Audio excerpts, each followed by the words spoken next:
नमस्कार, मैं आपकी नेबरहुड इंग्लिश टीचर। अंग्रेजी भाषा में एक चीज को कहने के कई अलग अलग तरीके हो सकते हैं।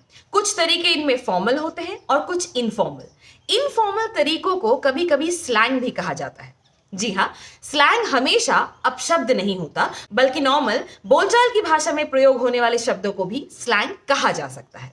एक एग्जाम्पल देकर समझाती हूँ। आज सुप्रीम कोर्ट की तरफ से एक बहुत महत्वपूर्ण डिसीजन लिया गया। अब डिसीजन के शब्द भले ही फॉर्मल रहे हो, उसका मतलब यही था कि नोटबंदी के बाद एटीएम की लाइनों में लगे लगे जो लोग मर गए, या जिनके बिजनेस ठप हो जाने के बाद जिन्होंने सुसाइड कर लिया, जिन लोगों की जमा पूंजी ओवरनाइट एक ही रात में शून्य हो गई और जिनकी जिंदगियों को इतना बड़ा धक्का लगा कि वो आज तक उभर नहीं पाए, इन सभी लोगों की जिंदगियों का मतलब कुछ नहीं है।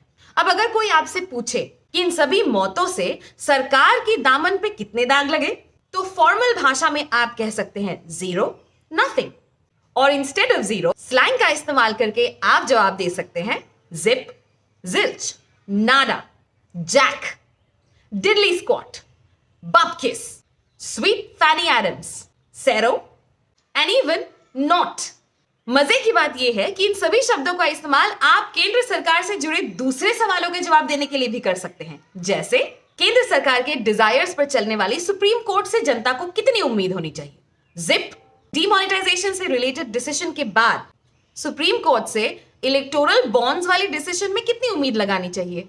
जिल्च, 80 करोड़ नौकरियों का वादा किया था पर मिले कितने।